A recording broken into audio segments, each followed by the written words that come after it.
August 30 BCE. The asp never strikes, the poison never enters her veins, and Cleopatra VII Philippa opens her eyes to a world that expected her silence. But instead, she breathes, she rises, she continues. The Roman guards who came to collect a corpse find a queen very much alive, standing in her chambers with the stillness of the Nile at dawn. And in that moment, history bends in ways no oracle could have foreseen. She had prepared for death, had dressed in royal regalia, had written her final letters to Octavian, had arranged herself upon her golden couch in the pose of Isis herself, expecting to join Antony in whatever realm awaited beyond the mortal world. But something inexplicable, something beyond the realm of mortal understanding, has intervened, and now she must navigate a future she never planned for, an existence that was supposed to end in tragic grandeur, but instead stretches forward into the unknown, vast and terrifying in its openness. The children, Caesar Ion, her son by Julius Caesar, the boy who carries the blood of two worlds in his veins. Alexander Aelios and Cleopatra Selene, the twins she bore to Antony. Ptolemy Philadelphus, the youngest, still so small and frightened. They were meant to carry her memory forward, to honor her sacrifice, to perhaps survive under Roman mercy if Octavian proved generous. But now she must carry them through the perils of Roman conquest, through the collapse of the Ptolemaic dream, through the transformation of Egypt from an independent kingdom into a province of an empire that grows hungrier with each passing year. Octavian arrives expecting confirmation of her death, expecting to parade her image through Rome in effigy, to display the conquered queen to the cheering masses as proof of his total victory over the East. But instead he finds her seated on her throne, aged by grief but undeniably alive, her dark eyes meeting his with neither defiance nor submission but with a kind of weary clarity that unsettles him. And the political calculus shifts in an instant, the carefully prepared triumph disrupted by the inconvenient persistence of her existence. He cannot kill her outright without appearing tyrannical, cannot parade her as a captive without risking the wrath of Egypt and the eastern provinces who still remember her as their queen, cannot ignore her without seeming weak before his rivals in Rome. And so begins a negotiation that will shape the next several decades of Mediterranean history, a careful dance of power and pragmatism between the last pharaoh and the first emperor. She remembers, always remembers, the golden years with Caesar, when she was 21 and he was 52, when she had herself smuggled into his presence wrapped in a carpet or perhaps a linen sack. The accounts differ, but the audacity remains constant.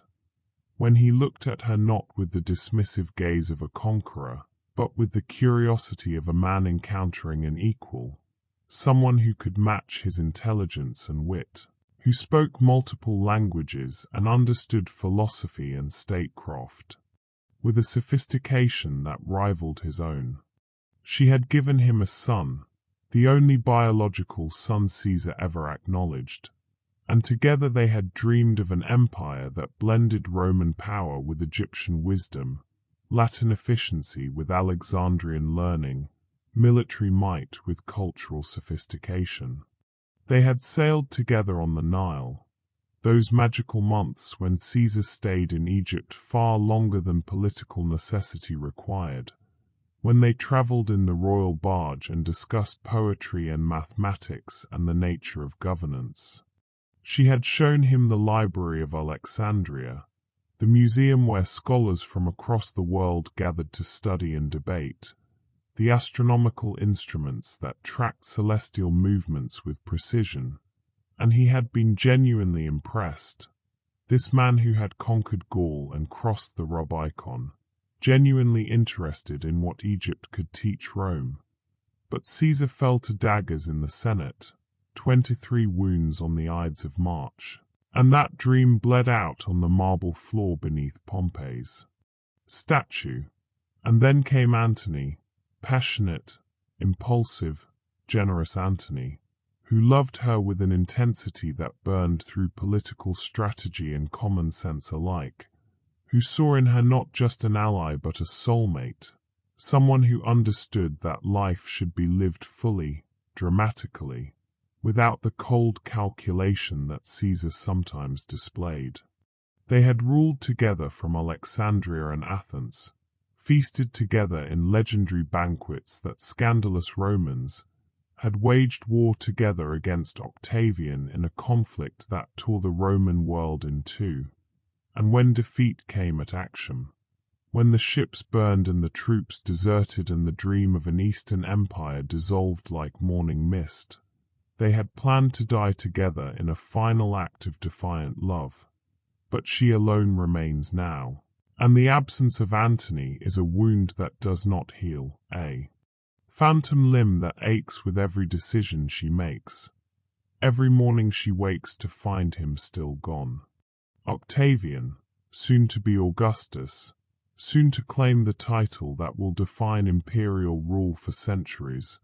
offers her a kind of captivity dressed as sovereignty.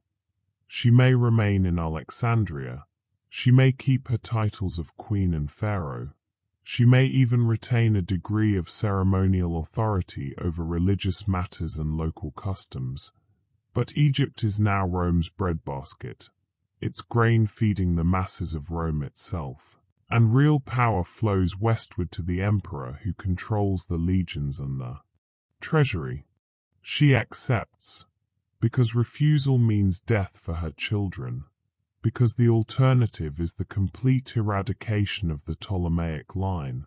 because she has already lost so much that preserving even a fragment of Egypt's dignity seems worth the compromise, worth the humiliation of ruling in name only while Romans extract her country's wealth. The decades pass, slowly, like sand through the fingers of a god who has forgotten how to let go, like the eternal flow of the Nile itself, inevitable and unceasing. Cleopatra watches as Augustus transforms Rome from a republic in name into an empire in fact, watches as he consolidates power through careful manipulation of tradition and innovation, maintaining the forms of republican government while concentrating all real authority in his own hands. She watches as he erases Antony from monuments and records, as he rewrites history to portray himself as the savior of Rome from Oriental decadence, as he systematically dismantles everything Antony built or represented. Watches as her own legacy is rewritten by poets and historians who never met her, who see her only through the distorted lens of Roman propaganda, who reduce her to a one-dimensional seductress rather than the complex ruler she was. She becomes, in their telling, the dangerous Eastern temptress who bewitched two noble Roman men through sexual manipulation and dark arts, the foreign queen who nearly brought down Roman civilization, the exotic danger that Augustus heroically overcame to restore order and virtue. Horace writes odes celebrating her defeat. Virgil includes veiled references to her in the Aeneid. Propertius describes her in terms that mix fascination and revulsion. But she knows the truth is far more complex, far more human than their poetry allows. She had been educated by the finest Greek tutors, had studied philosophy with Peripatetics and Stoics, had mastered mathematics and astronomy well enough to converse with the scholars at the museum. She had negotiated trade agreements with kingdoms across the eastern Mediterranean and beyond, to India and Arabia and Ethiopia, had reformed Egypt's tax system to be more equitable and efficient, had stabilized its currency when inflation threatened, had sponsored the museum and library of Alexandria, supporting scholars and poets and scientists from across the known world. She was a ruler, a mother, a strategist, a survivor, fluent in 9 languages including Egyptian, which no Ptolemaic ruler before her had bothered to learn, and now, in her prolonged existence, she must watch as all of that is reduced to caricature, as centuries of propaganda bury the reality of who she was beneath layers of misogyny and xenophobia and imperial mythology. Her children grow, and that at least brings moments of quiet joy amid the grief and frustration. Caesar Ion, who should have been the bridge between Rome and Egypt, between Caesar's ambition and her own vision, who carries in his face his father's features and in his mind his mother's education, is kept under careful watch, never allowed to fulfill the potential his lineage promised, never permitted to claim his father's name or legacy. Augustus fears him too much, sees in him a potential rallying point for those who still resent the end of the Republic, and so the boy is kept in gilded captivity, educated but powerless. Alexander Aelios and Ptolemy Philadelphus are sent to Rome as hostages disguised as guests, raised in Augustus's household alongside his own children and grandchildren, educated in Roman ways, given Roman tutors and Roman values, slowly, inevitably, losing their connection to the land of their birth and the culture of their mother. Only Cleopatra Selene remains close, her daughter, her mirror, her hope for the future. The girl has her father Antony's spirit and her mother's intelligence, and Cleopatra pours into her everything she knows about governance and diplomacy and survival. Selene marries Juba II of Mauritania in a match arranged by Augustus,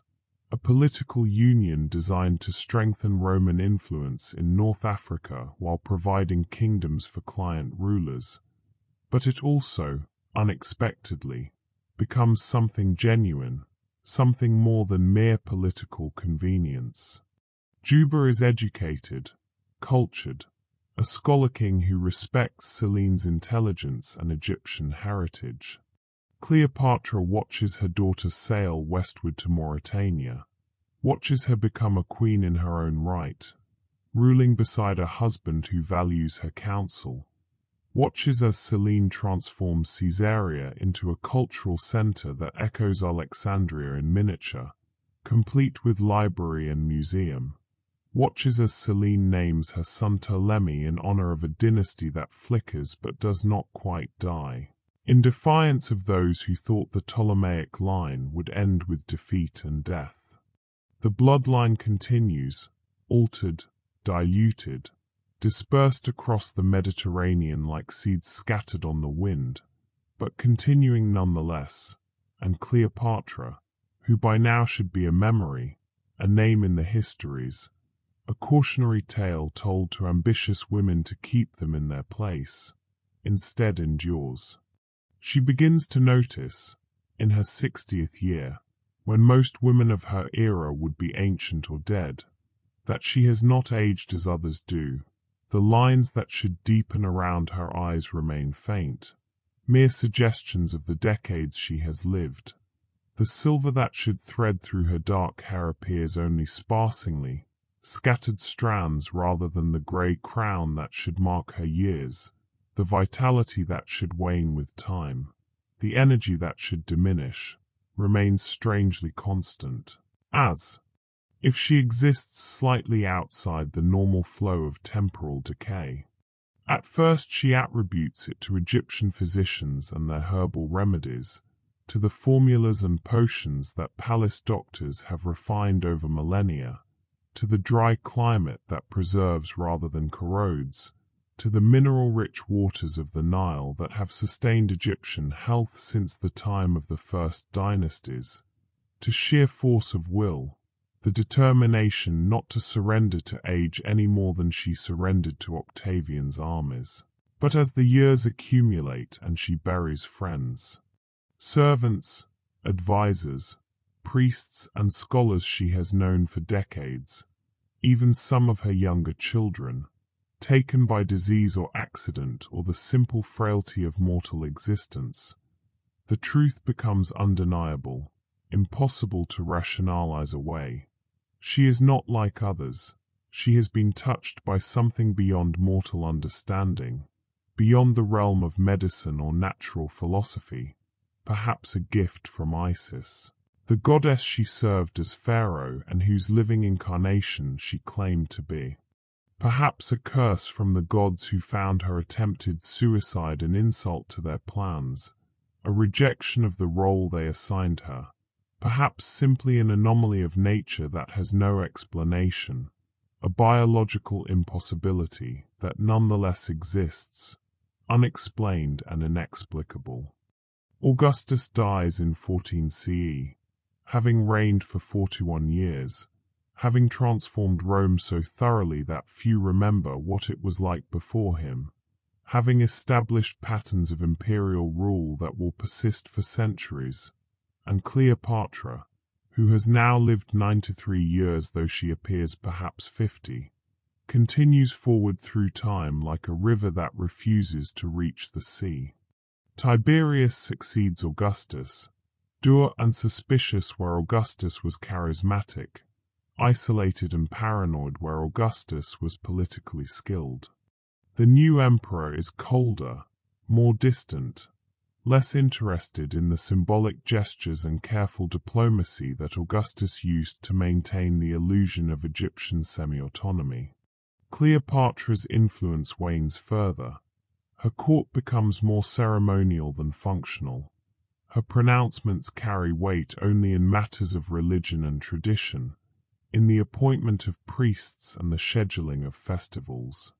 She becomes a living relic, a curiosity, a connection to a world that is rapidly receding into history, the last Ptolemaic ruler who somehow refuses to fade into history, who persists despite all expectations. Visitors from across the empire come to see her, scholars and philosophers seeking wisdom from someone who conversed with Caesar and Cicero,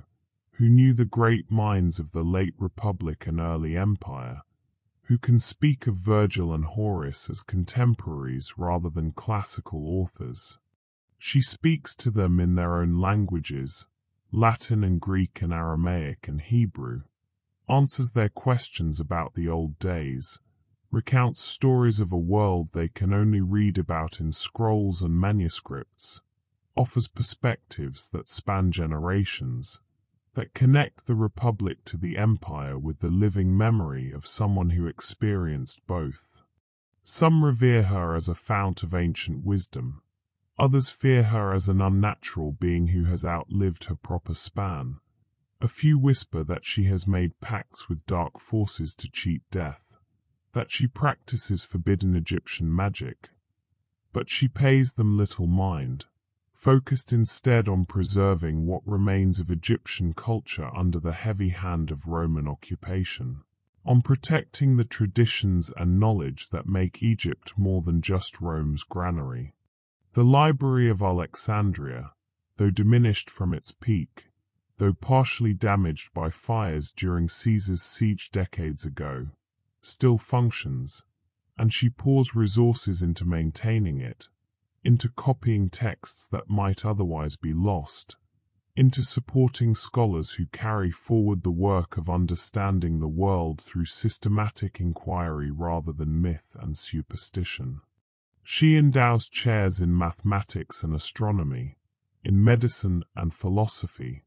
ensures that the museum continues to attract the best minds regardless of their origin or allegiance. By the time Nero takes the throne in 54 CE, Cleopatra has lived more than a century and a half, has witnessed 5 emperors, has watched as the Roman Empire expands to encompass most of the known world, and the world has changed so profoundly that sometimes she feels like a ghost walking through her own memories, a shade who has lingered too long in the realm of the living. Rome is enormous now, sprawling across 7 hills and beyond, a city of perhaps 1 million inhabitants, filled with immigrants and slaves from every corner of the empire, decadent in ways that would have shocked even Antony, who was no stranger to luxury and excess, filled with aqueducts that bring water from distant mountains, with amphitheaters where gladiators fight and die for public entertainment, with temples to emperors who claim divinity as casually as mortals claim citizenship, with public baths of marble and gold where thousands gather daily. Egypt remains the empire's granary, its grain feeding millions of Roman mouths, its wealth flowing northward in endless tributaries of gold and goods and taxes. Ships laden with wheat depart Alexandria's harbors daily, ensuring that Rome's population remains fed and docile, that the bread part of bread and circuses continues uninterrupted.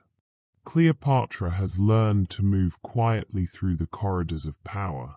to advise when asked but never to demand attention, to remain silent when prudence demands it,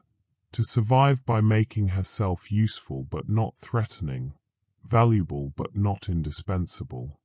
She has become expert at the politics of invisibility, at being present without being noticed, at wielding influence through suggestion rather than command. She has outlived all her children now, every single one of them buried in tombs scattered across the Mediterranean, has watched Caesar Ion die young under suspicious circumstances that were almost certainly murder ordered by Augustus, who could not tolerate Caesar's son alive, has mourned Alexander Aelios and Ptolemy Philadelphus, her sons by Antony who died in Rome far from their homeland, has wept at news of Selene's death in Mauritania, her beloved daughter who gave her grandchildren and carried forward the Ptolemaic name. The grief of outliving your children is a pain she never anticipated, a violation of natural order that wounds something deep in the soul. Parents are supposed to die first, children are supposed to carry forward, but she remains while they are dust, and the wrongness of it haunts her. The Ptolemaic line technically continues through Selene's descendants, through the kings of Mauritania who proudly claim Egyptian royal blood, but they are more Roman than Egyptian, more Mauritanian than Alexandrian, speaking Latin as their first language, worshipping Roman gods alongside African deities, and the connection to the dynasty she once represented grows ever more tenuous with each generation. She walks the streets of Alexandria, the city her ancestor Alexander founded 3.5 centuries ago, and sees Greek columns beside Egyptian obelisks, Roman forums next to pharaonic temples, synagogues alongside temples to Serapis and Isis, a hybrid culture that is neither one thing nor another, neither purely Greek nor Egyptian nor Roman but some new amalgamation. And she wonders if this blending, this mixing, this gradual transformation is what the gods intended all along, if the Ptolemaic dream of fusing Greek and Egyptian civilization was always meant to expand into something larger, something that transcended the narrow nationalism of the old kingdoms. The 1st and 2nd centuries pass in a blur of emperors, some competent like Trajan and Hadrian, some mad like Caligula and Commodus, some brief flickers of reign that barely register before the next assassination or natural death or succession crisis erupts. The good emperors build and consolidate and expand. The bad ones indulge and persecute and squander. But the empire itself persists, too large and complex to be destroyed by individual incompetence. Cleopatra, by now well past 200 years old, a span of life that would be impossible for anyone else, has perfected the art of invisibility, has learned to hide in plain sight. She no longer holds court, no longer claims titles beyond vague references to noble ancestry, presents herself instead as a scholar, a priestess of Isis. a keeper of ancient wisdom who happens to possess unusual longevity that people attribute to Egyptian secrets or divine favor. The Romans, increasingly Christian as the 3rd and 4th centuries progress, view her with suspicion tinged with awe. Some believe she is blessed by the old gods, others that she is cursed, still others that she is a demon wearing human form, one of the dark spirits that good Christians should fear and avoid. But she has wealth accumulated over lifetimes, gold and property held under various names, connections maintained across generations through careful cultivation of relationships, and knowledge that makes her too valuable to persecute openly, too useful to destroy despite religious objections. She watches as Christianity spreads through the empire like wildfire through dry grass, watches as the old gods are slowly abandoned, their temples falling into disrepair or being converted to Christian churches, watches as persecution of Christians under emperors like Diocletian gives way to embrace under Constantine, as the religion of a persecuted minority becomes the religion of empire. She finds the transformation fascinating and troubling in equal measure, seizing Christianity both genuine spiritual hunger and political opportunism, both authentic faith and calculated conversion. The Library of Alexandria suffers increasingly attacks as religious tensions rise, as Christian mobs see pagan learning as a threat to faith, as zealots who cannot read burn books written by some of the greatest minds in history. In 391 CE, the Great Serapeum, a daughter library of the main institution, is destroyed during Christian riots led by Patriarch Theophilus and Cleopatra, who has protected the library for centuries, who has sponsored it and defended it and poured resources into maintaining it, can only watch as scrolls burn, as irreplaceable texts turn to ash, as the accumulated wisdom of the ancient world is consumed by flames kindled by religious fanaticism. She manages to save some volumes, smuggling them out before the mobs arrive, hiding them in private libraries, entrusting them to scholars who understand their value and will preserve them regardless of their religious content. But the loss is catastrophic, a wound to human knowledge that will take centuries to heal if it ever heals at all. She feels it as a physical pain, as if parts of her own memory have been erased, as if the burning of books is the burning of her own past. Rome falls, not with a single dramatic collapse but with a slow crumbling that takes decades, like a building whose foundation gradually gives way until one day the roof caves in. The Western Empire fragments into barbarian kingdoms, Visigoths and Vandals and Ostrogoths claiming pieces of what was once the unified imperium. The Eastern Empire endures, transformed into Byzantium, Greek rather than Latin, Orthodox rather than pagan, Constantinople rather than Rome, and Egypt changes hands repeatedly, from Roman to Byzantine to briefly Persian during the great wars of the 7th century, each conqueror claiming the Nile's riches, each empire extracting tribute and grain and gold as if Egypt exists only to feed foreign powers. Cleopatra, now impossibly ancient, more than 6 centuries old, moves between identities like a traveler changing clothes for different climates. Sometimes she is a wealthy widow with inheritance from a noble family, sometimes a merchant's advisor who knows the trade routes and languages, sometimes a reclusive scholar who rarely leaves her library, always careful to die officially every few decades and re-emerge elsewhere as her own daughter or niece or distant relative, maintaining the fiction of normal mortality while somehow continuing to exist. The 6th century brings plague, the plague of Justinian, which sweeps across the Mediterranean world killing millions, depopulating cities, disrupting trade, creating a demographic catastrophe that rivals the worst disasters in human history.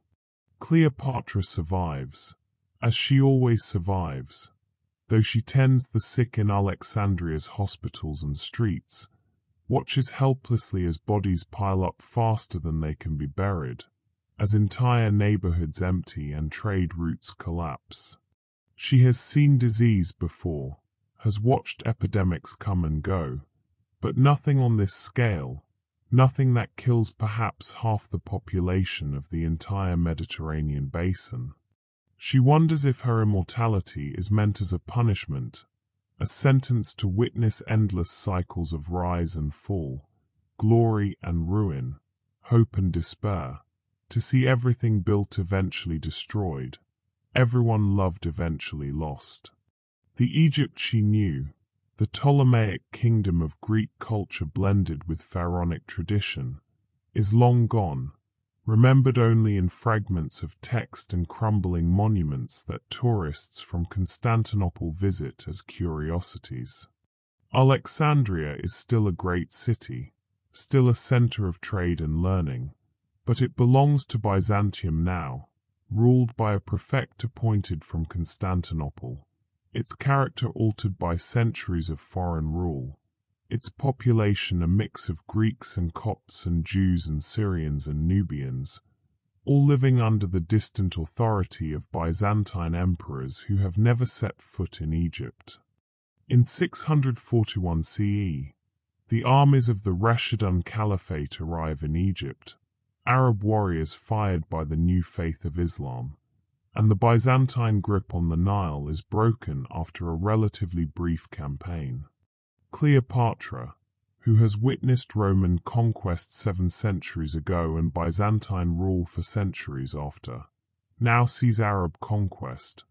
watches as Islam sweeps across North Africa with stunning speed, transforming religion and language and culture in ways that previous empires never quite managed. The Romans had conquered but allowed local customs to persist. The Byzantines had converted but permitted religious diversity. But Islam brings a more comprehensive transformation. She learns Arabic, adds it to her collection of languages that now numbers more than a dozen,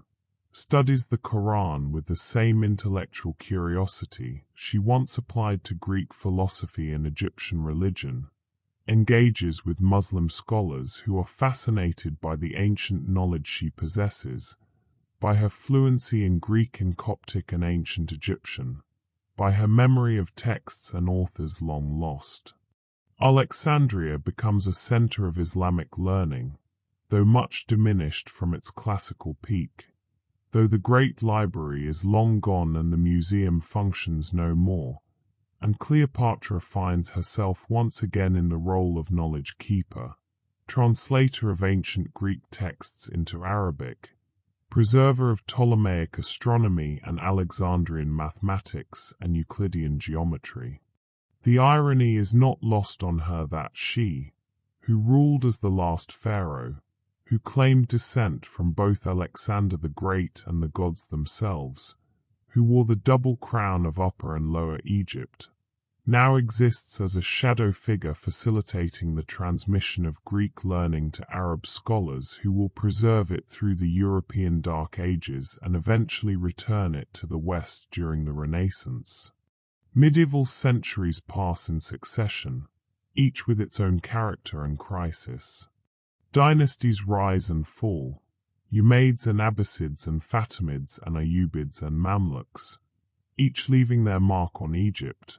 each claiming legitimacy through force of arms or religious authority or both. Cleopatra watches the Crusades from a distance, watches as European Christians attempt to reclaim the Holy Land and fail, watches as Saladin becomes a legend for his victories and his chivalry, watches as the Mongols sweep across Asia like a destroying angel, conquering everything in their path, threatening the edges of the Islamic world before being finally stopped in Egypt by Mamluk forces at Ain Jalut.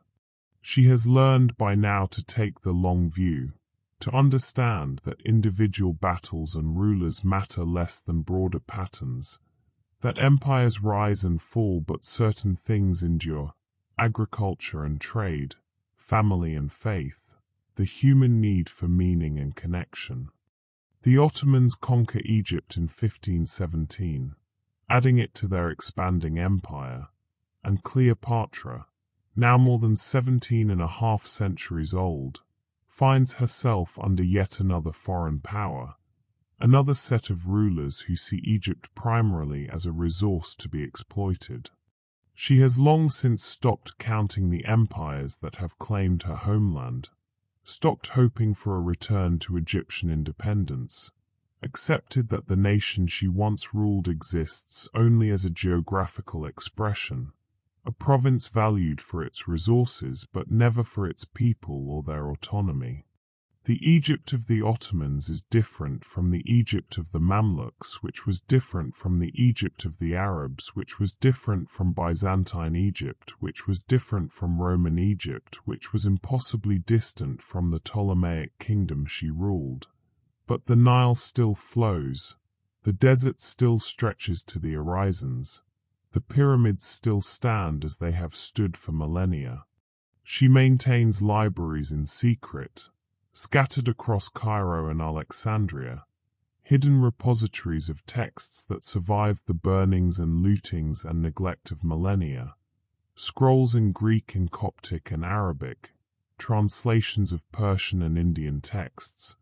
copies of works that the world believes lost. She corresponds with European Renaissance scholars through intermediaries, sending them copies of ancient texts, feeding the revival of classical learning that will eventually transform the West, watching from afar as Europe rediscovers the knowledge that Alexandria once held. She watches as the Enlightenment dawns, as science begins to displace superstition, as reason challenges revelation, as the experimental method produces technologies and insights that would have amazed even the scholars of the museum. And she wonders if humanity is finally learning the lessons that Egypt tried to teach 2,000 years ago, if the pursuit of knowledge for its own sake is finally being recognized as valuable. Napoleon invades Egypt in 1798, bringing French soldiers and French scholars, and the French see Egypt not just as a territory to conquer, but as a civilization to study. Cleopatra, posing as an elderly Coptic woman with extraordinary linguistic skills and knowledge of ancient customs, assists the savants in their work, helps them understand hieroglyphics and ancient monuments. Though she is careful to let Champollion and others take credit for discoveries she could have revealed centuries earlier, careful to maintain her disguise, careful never to claim knowledge that would make her age apparent. She sees the Rosetta Stone when it is discovered, holds it in her hands and smiles quietly, remembering when the scripts it contains were living languages, when priests still carved messages to the gods in symbols that have become mysteries to their own descendants, when Greek was the language of government and Egyptian the language of religion and Demotic the language of commerce. The 19th century brings European colonialism in new forms, not the old model of direct conquest and settlement, but something more subtle and perhaps more insidious. The British gradually take control of Egypt through financial manipulation and strategic positioning, reducing the Ottoman presence to a formality, transforming the Nile Valley into a strategic asset in the great game of empire. Cleopatra watches as the Suez Canal is built, a triumph of engineering that cuts through the desert to connect the Mediterranean to the Red Sea, fundamentally altering global trade patterns, watches as Egypt becomes a crossroads of global commerce, as ships from Europe and Asia pass through waters that were once purely Egyptian, watches as the pyramids and temples she once knew as functioning religious sites, places where priests performed daily rituals and pharaohs made offerings, become Tourist attractions, objects of curiosity for wealthy Europeans who come to gawk at the ruins of civilizations they barely understand and frequently misrepresent. She attends lectures on Egyptology, sits in the back of academic halls where European scholars present theories about ancient Egypt. Theories that are sometimes insightful, demonstrating genuine intellectual rigor and archaeological method, often absurd, filtered through racist assumptions about the supposed inferiority of non-European peoples, always viewed through the lens of Orientalist fantasy that sees Egypt as exotic and mysterious rather than as a real civilization with normal human complexity. She could correct them, could reveal truths about Ptolemaic governance that no excavation will uncover, could explain the actual purposes of monuments they misinterpret, could clarify religious practices they romanticize or demonize. But she remains silent, knowing that truth delivered from an elderly Egyptian woman would be dismissed. That authority in this new world belongs to men with university credentials and European backgrounds. That claims to direct knowledge of ancient times would be considered either madness or fraud.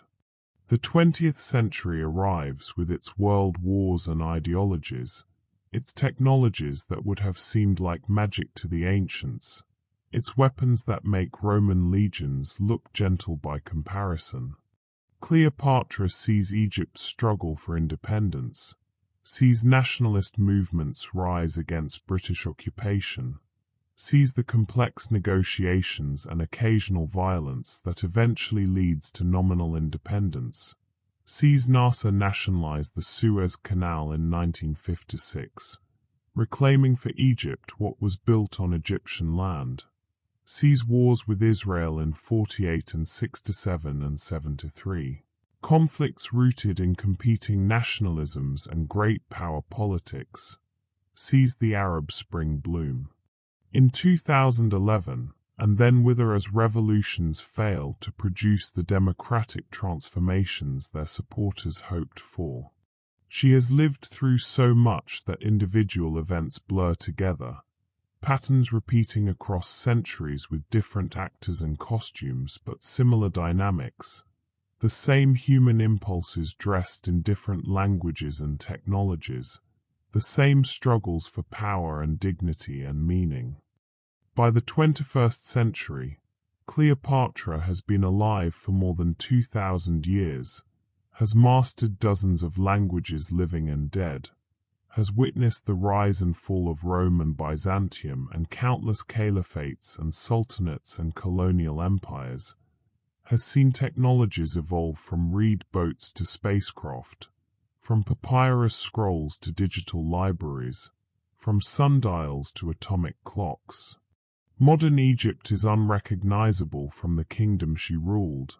Cairo, a megacity of 20 million people sprawling across both banks of the Nile, a chaotic mixture of ancient mosques and modern skyscrapers, traffic jams and street markets, satellite dishes and minarets.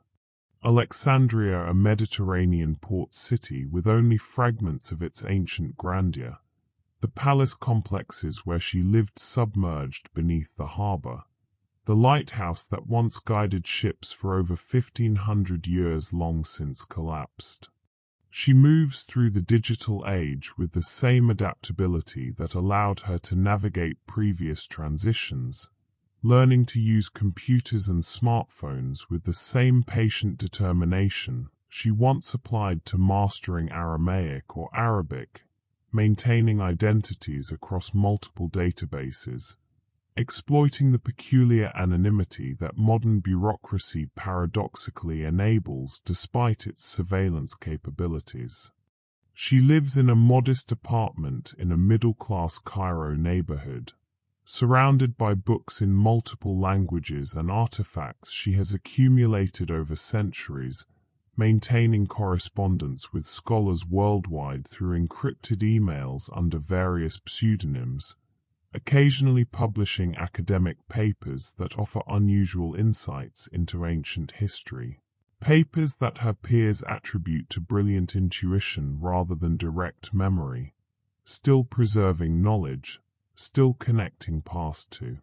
present, still fulfilling whatever role her impossible existence was meant to serve. She walks through the Egyptian Museum in Tahrir Square and sees artifacts from her reign behind glass, sees jewelry she once wore displayed as historical curiosities, reads plaques that describe her as the last Ptolemaic ruler who died by her own hand in 30 BCE, and she finds it both amusing and melancholy that her own death is treated as established historical fact while she stands there very much alive. Just another tourist in a crowd of visitors from around the world. The Egypt she knew is irrecoverable, buried under layers of cultural transformation that have accumulated like archaeological strata. But Egyptian civilization persists in altered forms, in the Coptic Christians who preserve fragments of ancient language in their liturgy, in the fellahin who still farm the Nile's banks using methods that would be recognizable to pharaonic peasants, in the stubborn persistence of a people who have survived every conqueror and every catastrophe, who have absorbed influences from Greeks and Romans and Arabs and Turks and Europeans but somehow remain Egyptian. She thinks often about Caesar and Antony, about what they would make of this modern world, about whether their ambitions would look different from the vantage point of 2 millennia. Caesar wanted to unite the Mediterranean under rational governance,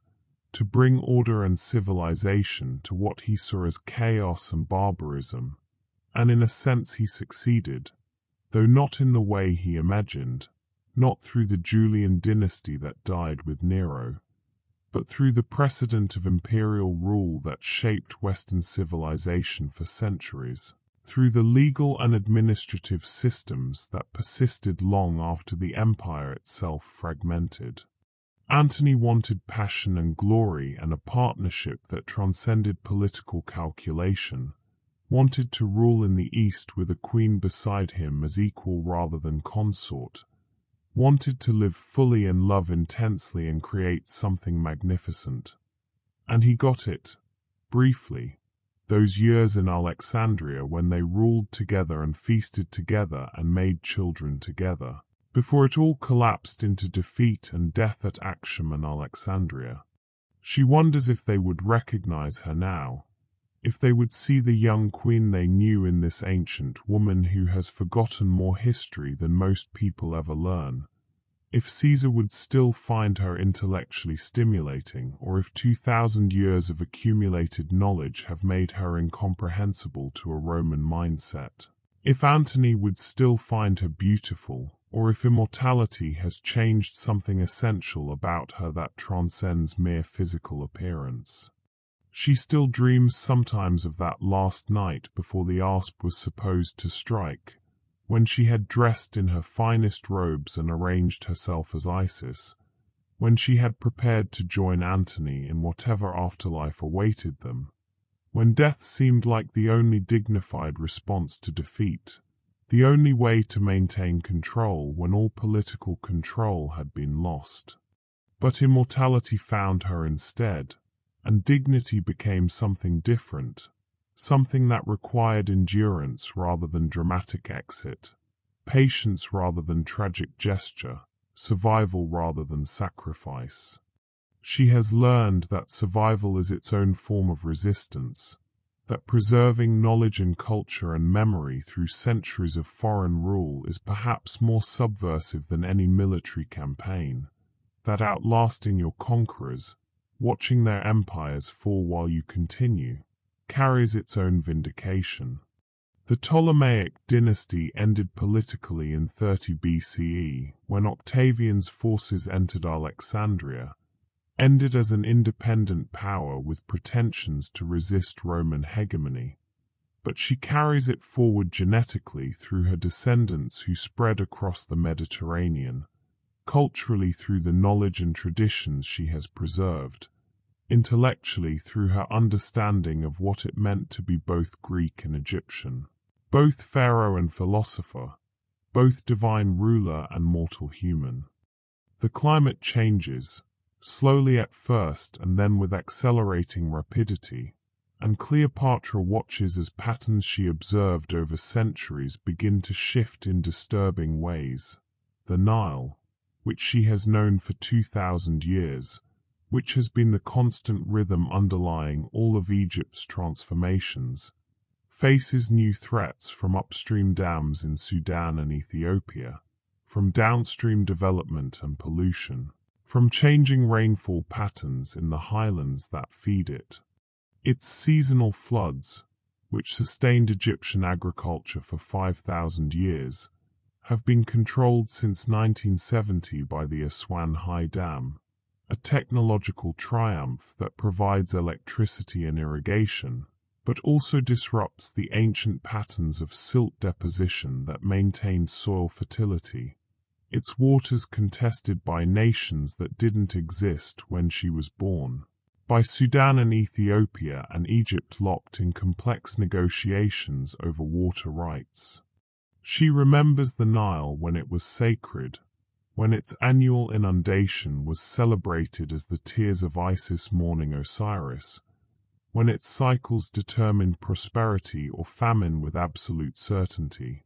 when understanding its rhythms was a form of divine wisdom, when priests tracked its floods and farmers planted according to schedules established over millennia. Now it is managed by engineers and politicians, measured in cubic meters and electricity output and irrigation allocations, reduced from mystery to resource, from sacred river to hydraulic system. She attends international conferences on climate change, anonymous among the scientists and activists, listening to projections about Mediterranean sea level rise and Nile flow reduction and regional temperature increase, recognizing in their data and models the slow-motion catastrophe that her impossibly long perspective allows her to see playing out across decades and centuries. The Alexandria of her youth had a coastline now underwater, the palace complexes where she entertained Caesar and hosted banquets for thousands submerged beneath harbor silt and Mediterranean waves. The Pharos lighthouse that once guided ships for over 1,500 years, one of the 7 wonders of the ancient world, collapsed in medieval earthquakes and was never rebuilt, its stones recycled into fortifications. The monuments she thought would last forever have proven fragile, vulnerable to earthquakes and weathering and human destruction and simple neglect. But the knowledge she helped preserve has survived in different forms, copied and translated and transmitted across centuries through chains of scholars she can sometimes trace, shaping mathematics and astronomy and medicine in ways that connect ancient wisdom to modern science. Euclid to contemporary geometry, Ptolemaic astronomy to modern cosmology, Alexandrian medicine to current practice. She maintains contact with descendants of the Ptolemaic line when she can trace them, scattered across the globe in diaspora that spans continents, most entirely unaware of their connection to ancient royalty, living ordinary lives as teachers and merchants and farmers and engineers, a few who know their genealogy through family records or genetic testing, but treat it as interesting trivia rather than living heritage, a footnote to put on ancestry websites. Through Cleopatra VII's line,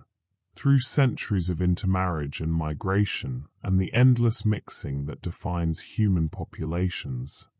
Ptolemaic blood flows in veins spread across Europe and North Africa and beyond, diluted to homeopathic concentrations but technically persistent, a genetic echo of the dynasty she represented. She sometimes encounters them by chance in her travels, recognizes in a facial feature or gesture or expression some faint reminder of her daughter, her sons, the family she lost so long ago, a curve of cheekbone that recalls Caesar Ion, a way of smiling that echoes Selene, a stubbornness in the set of the jaw that reminds her of Antony.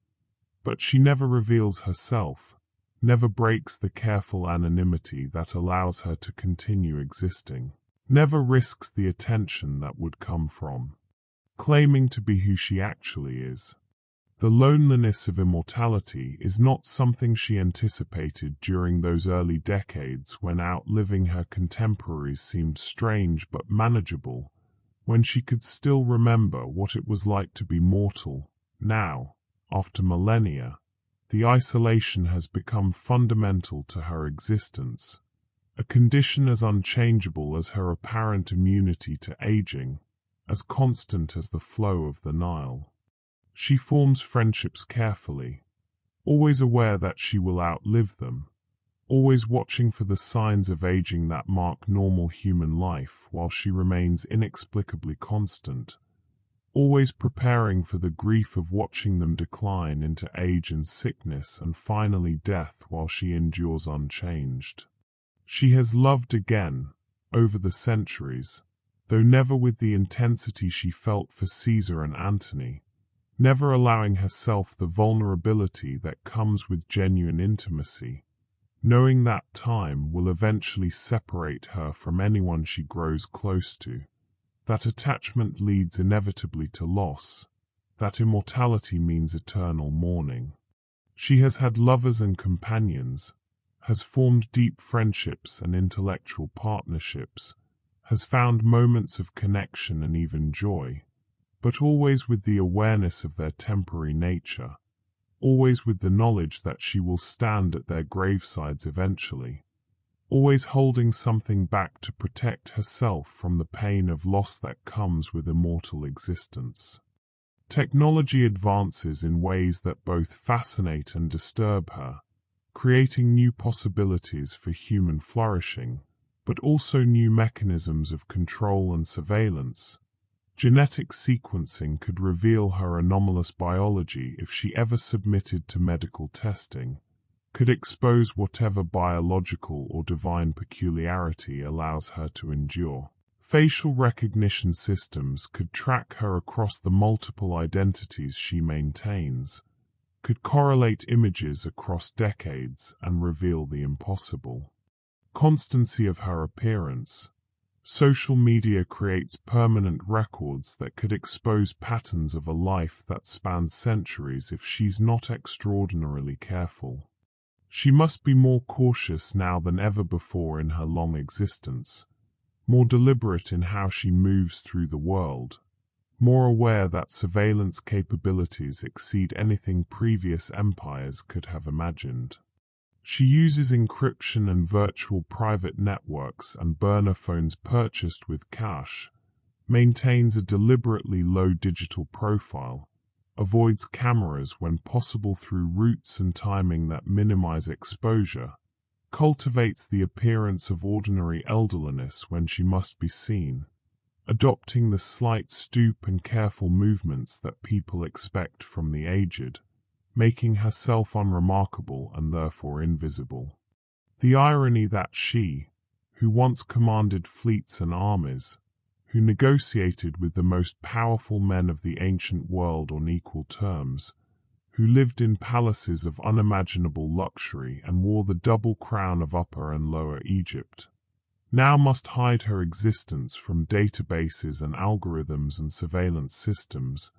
must practice subterfuge to avoid detection by systems that don't even know they are looking for her,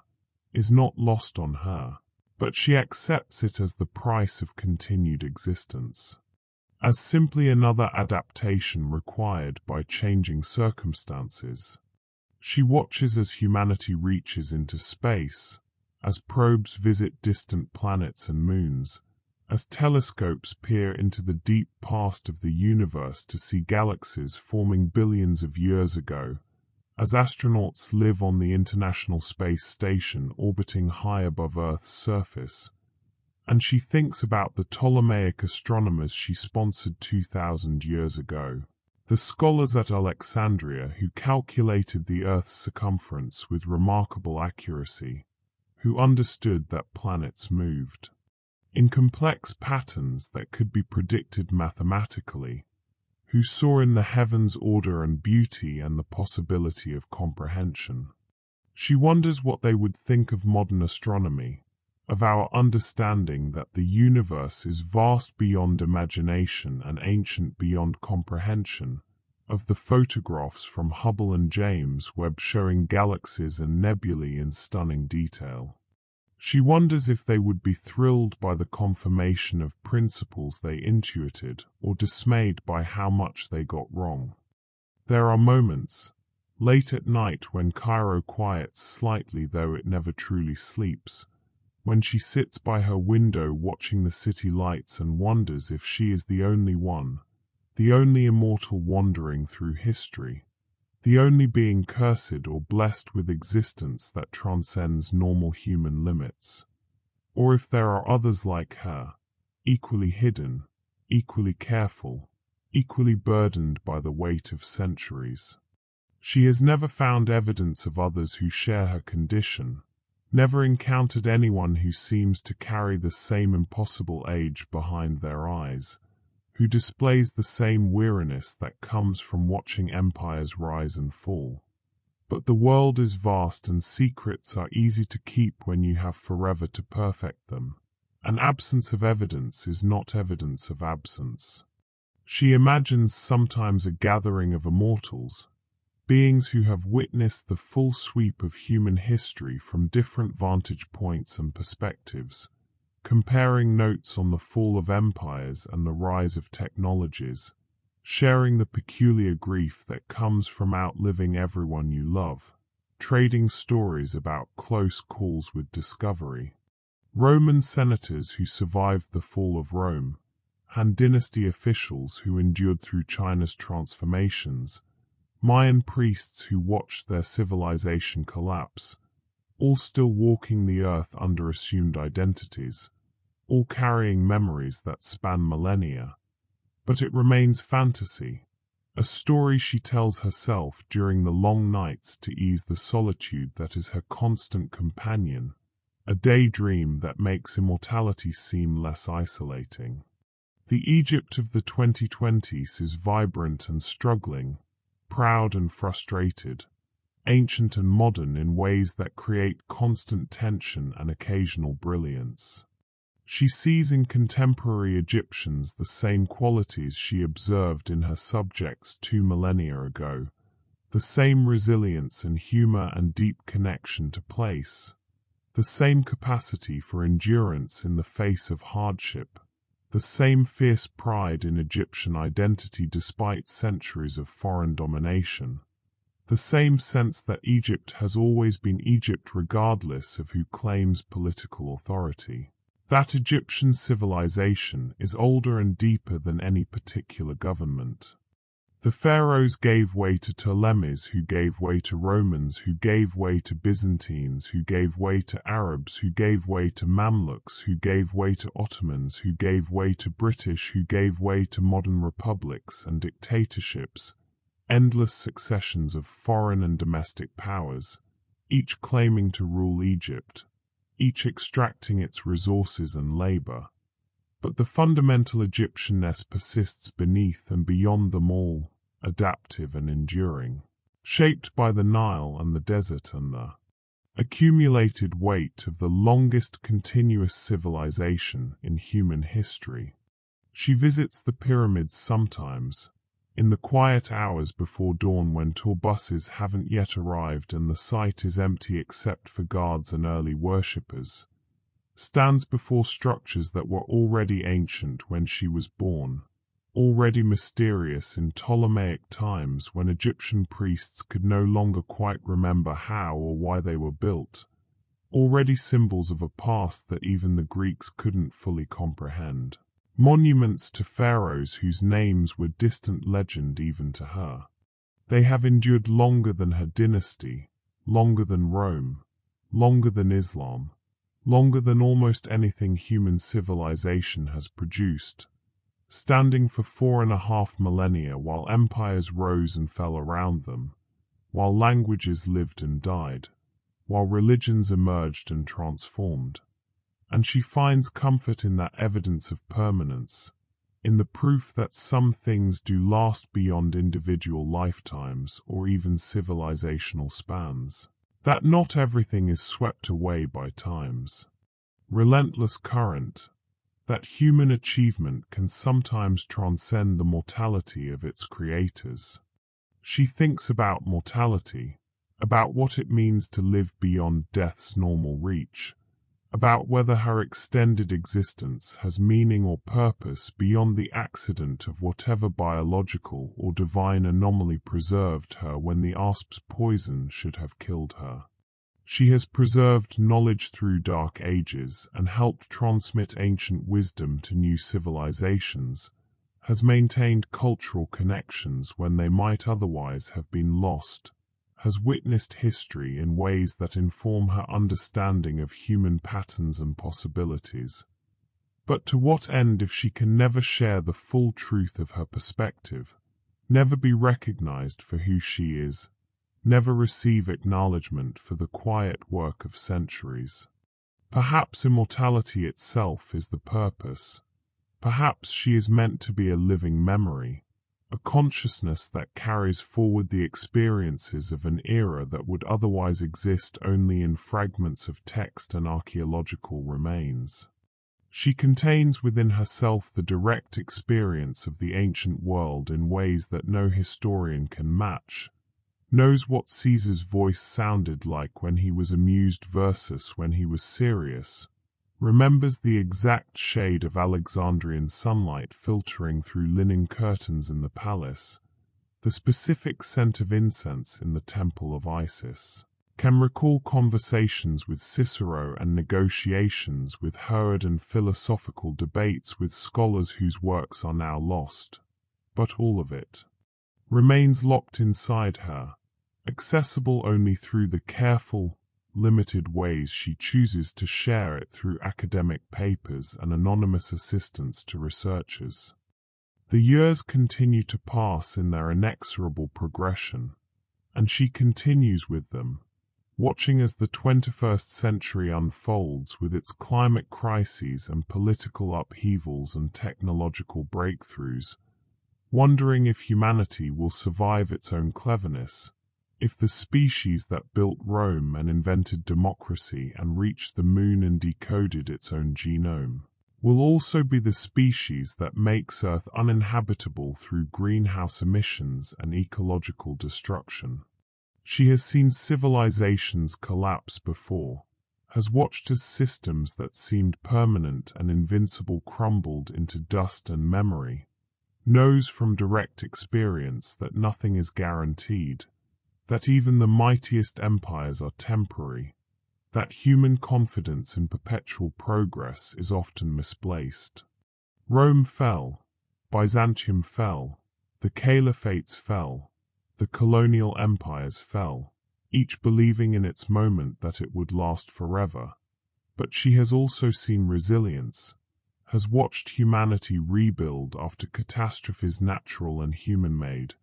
has observed the stubborn refusal to surrender that seems hardwired into human nature, has seen populations recover from plague and war, has seen knowledge reconstructed after libraries burned, has seen civilizations reborn from the ruins of their predecessors. Egypt endures, changed but still recognizable across millennia, still defined by the Nile even as climate change threatens its flow, still inhabited by people who trace their ancestry back thousands of years through Copts and Arabs and Nubians, still home to monuments that dwarf anything the modern world has constructed despite all our technological sophistication, pyramids and temples that make contemporary architecture look temporary by comparison. And she endures with it. Cleopatra VII Philopata, last of the Ptolemies in the formal sense, though the bloodline continues diluted through countless descendants, eternal witness to Egypt's long transformation, guardian of memories that stretch from the age of pharaohs to the age of artificial intelligence and genetic engineering, from reed boats on the Nile to spacecraft exploring the solar system. From hieroglyphic inscriptions carved in stone to digital texts stored in the cloud. Carrying forward a perspective that encompasses empires and eras, births and deaths beyond counting, loves and losses that would break a normal human spirit. She has become, through sheer persistence, a bridge between past and present, a living connection to a world that most people encounter only through museum displays and history books. She understands in her bones, literally in her mysteriously undying flesh and bones, what it meant to live in the ancient world, what people thought and feared and hoped and believed. And she understands equally the modern world with its different anxieties and possibilities, its technologies and ideologies that would be incomprehensible to her younger self. She stands on a Cairo rooftop as the sun sets and the muezzins begin their calls to prayer, watching the city spread before her in all its chaotic beauty. 20 million souls pursuing their lives in this ancient city that has been continuously inhabited for over 1,000 years, unaware that among them walks a woman who dined with Julius Caesar, who sailed the Nile with Mark Antony, who ruled Egypt when Rome was young and Alexandria was the intellectual center of the world. The call to prayer echoes across the city from 1,000 minarets, and she thinks about all the prayers she has heard over 2,000 years, to Isis and Serapis and Zeus and Jupiter and Christ and Allah, prayers in Egyptian and Greek and Latin and Arabic, prayers for health and prosperity and victory and salvation, prayers that sometimes seem answered and sometimes seem ignored. The eternal human conversation with the divine that continues regardless of which gods are being addressed. The future stretches ahead, uncertain as it has always been despite her long perspective, full of possibilities she cannot predict even having witnessed so much history. Will climate change render Egypt uninhabitable? Will the Nile run dry? Will the rising Mediterranean swallow Alexandria entirely? Or will human ingenuity find solutions? Will adaptation preserve civilization? Will new technologies enable survival? She doesn't know, can't know, has learned that history is full of surprises, that predicting the future is impossible even when you've lived through 2 millennia of past. And she wonders how many more centuries she will see, how many more transformations, how many more cycles of hope and disappointment, creation and destruction. The poison never worked, death never came, and so she continues forward into whatever tomorrow brings, carrying the weight of 2,000 years like a stone around her neck, or like wings that allow her to soar above the immediate concerns that trap normal mortals in the present, carrying the accumulated grief of everyone she has loved and lost, but also the accumulated wisdom of countless experiences and encounters. The Nile still flows, though its course is altered by dams and its waters diminished by irrigation and climate change. Still the artery that sustains Egypt as it has for millennia. The stars still shine overhead, though their meanings have changed from divine omens to nuclear furnaces burning in the void of space, still beautiful and distant and mysterious. Egypt still endures, though transformed beyond recognition from the kingdom she ruled, unrecognizable from the Ptolemaic state that blended Greek and Egyptian civilization, yet somehow still Egypt, still the gift of the Nile, still the land of her birth and her endless watching. And she endures with it, walking through time like a river flows toward the sea, inevitable, patient, endless, carrying sediment and memory toward some destination she cannot see. The city quiets slightly as night deepens, though Cairo never truly sleeps, and she turns away from the railing, back toward her apartment and her books and her carefully maintained anonymity and her computer with its encrypted connections to scholars worldwide, ready for another day, another year, another century of this impossible, interminable, inexplicable life that was supposed to end in 30 BCE, but somehow continues, still breathing when she should be dust, still remembering when she should be forgotten, still here when she should be history, still Cleopatra after all this time.